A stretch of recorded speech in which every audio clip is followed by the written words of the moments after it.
Do you remember, my friend, World War II?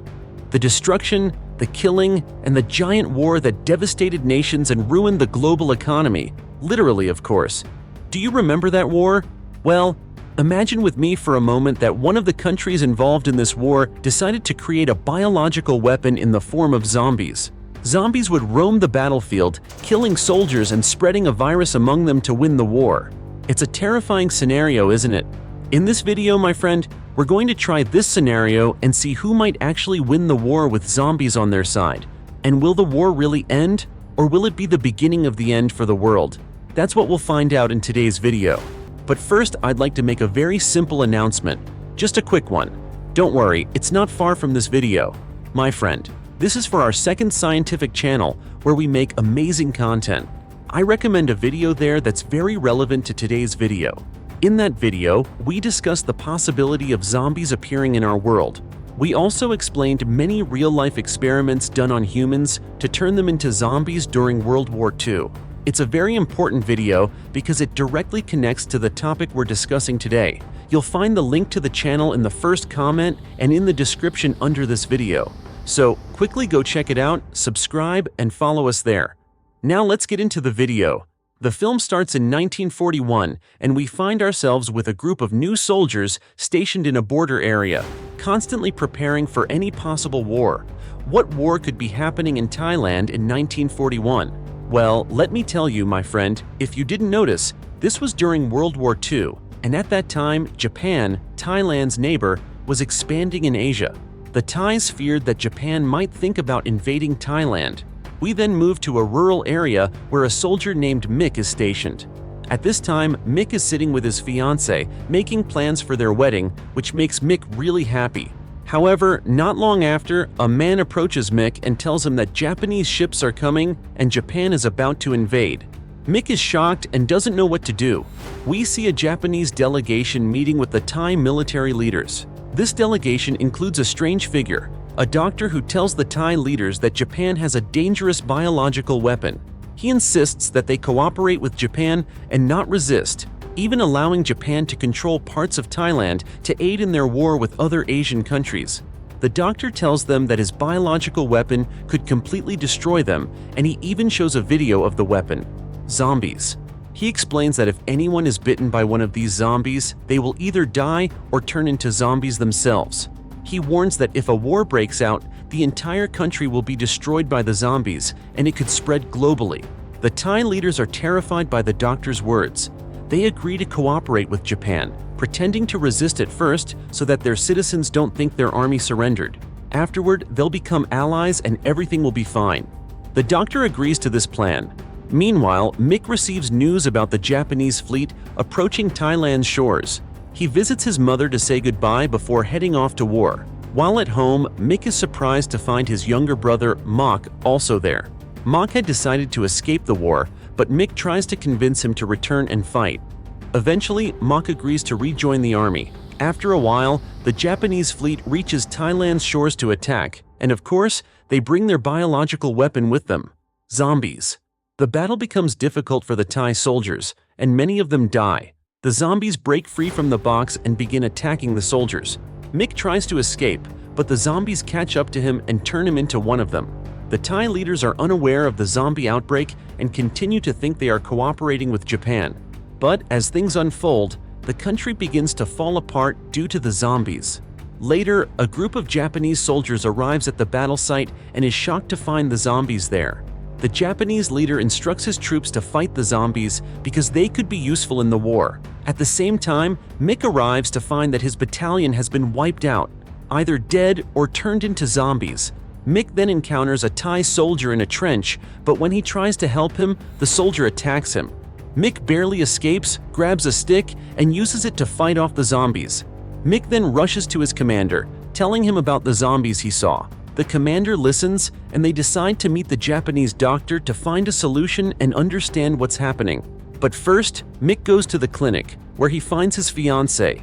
He learns that his brother Mock had returned to the army and was involved in the battle. Later, Mick, his commander, and the commander's assistant meet with the Japanese doctor, who explains that a new leader is emerging and the situation is escalating out of control. The Japanese army, named Nakamura, will go out with Mike, the leader, and the assistant leader to gather all the living zombies. Nakamura is already on his way with his men, along with Mike, the leader, and the assistant leader. The doctor now knows that zombies are very weak during the day because they are affected by something called spontaneous combustion when exposed to sunlight. This means they can be easily captured in the morning. And you know, my friend, the doctor's information is correct, as we see Mike, who is now a zombie, being exposed to spontaneous combustion, and his body begins to burn from the inside. But one of the zombies has some awareness and manages to think.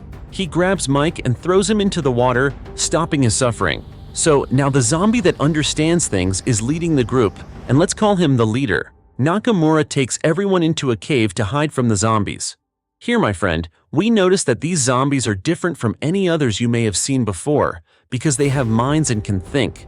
Don't forget, my friend, these are people who underwent experiments to become zombies. For example, Mike is sitting, holding a picture of his family, and he keeps remembering his mother and brother, feeling sad. The zombie leader, on the other hand, keeps thinking of a woman who seems to be his wife or someone he loves, but we aren't sure. He cries a lot, which makes us realize that these zombies are completely different and capable of thinking. After some time, Nakamura, Mike, the leader, and the assistant head into the woods. Nakamura injures himself to lure a zombie. He manages to catch one of them and kills it with something like a spear. He takes it to the doctor, locks it in a cage, and starts conducting experiments on it, torturing it. This disturbs Mike, but the leader forces him to remain silent. Later, Nakamura and the doctor go even further. They bring the zombie soldier's father and kill him in front of his son to observe his reaction. This also drives Mike crazy, and he attacks Nakamura. Just as they are about to kill Mike, the leader intervenes and the situation gets resolved. Meanwhile, Mike and the other zombies like him are talking, and we realize that these zombies are completely different. They can speak and are fully aware of what happened to them. Later, we see the zombies attacking the villagers, killing and eating them. One of the zombies sees his daughter and doesn't kill her. He approaches her for a hug, but her mother, who is the zombie's wife, intervenes and takes the girl away to protect her. The real trouble starts when one of the Thai soldiers tries to capture a zombie but accidentally kills his wife. This drives the Thai soldiers, including Mike, the leader, and the assistant, into a rage. The fighting between the Japanese soldiers, zombies, and the Thai soldiers intensifies. Amid all this chaos, Mike spots one of the zombies, who turns out to be his brother Mok. Mike is shocked, but despite his emotions, he shoots Mok twice to end his suffering. However, the surprise comes when Mok doesn't die. Instead, he attacks Mike, turning him into a zombie as well. This is an extremely shocking and tragic moment. The next day, Nakamura gathers all the villagers and explains that he plans to hand over the ones who turned into zombies and have them killed. But the truth is different. Nakamura is actually working with a Thai officer, and they know that the governments of Japan and Thailand have agreed to kill everyone who saw the zombies to cover up the biological weapon, which is the zombies themselves. They want to bury the whole situation. The Thai officer is shocked when he learns this, but he has no choice but to follow Nakamura's orders. They gather all the villagers, including Mike's fiancée, Mike's mother, and Mok, to kill them. Meanwhile, Mike is in the cave with Mok and the other zombies, and they talk. Mike now knows that they must kill the Japanese soldiers who are responsible for all of this. Mike makes everyone attack Nakamura and his group. They are shocked to see Nakamura and his people literally killing everyone in the village, who are actually their own people. At this point, Mike, Mok, and all the zombies go wild, and they run to attack Nakamura and his group. Amid all this chaos, Mike heads to his fiancée and bites her, turning her into a zombie. Mike tries to do the same with his mother, but he can't because she's already dead. Meanwhile, Nakamura traps Mike, Mok, and all the zombies and shoots them with another arrow, locking them in an iron cage. But at the last moment, Mike manages to bite one of the Japanese soldiers and turn him into a zombie. And it's not just any soldier, this is Nakamura's son. When Nakamura sees his son turned into a zombie, he loses his mind. He has no choice but to draw his sword and kill his son to end the suffering. After that, Mike, Mok, and the others try to break out of the cage. Eventually, they manage to do so and escape. Nakamura throws grenades, killing some of them, and then orders the soldiers to retreat. Later, Nakamura goes back to his headquarters, where he finds the doctor. Nakamura blames him for his son's death because the doctor created the biological weapon, the zombies. Nakamura decides to take revenge and kills the doctor. Then, Nakamura discovers the doctor's research notes and finds out that the most effective weapon against zombies is fire. Zombies burn on their own, as we've seen before. So Nakamura takes a flamethrower and decides to attack Mike, Mock, and the zombies in the cave. Meanwhile, Mike and Mock are in the cave with the other zombies. Mike encourages everyone to fight Nakamura and the Japanese soldiers. Mock notices that Mike has completely changed. Despite being a zombie, Mike is not like him.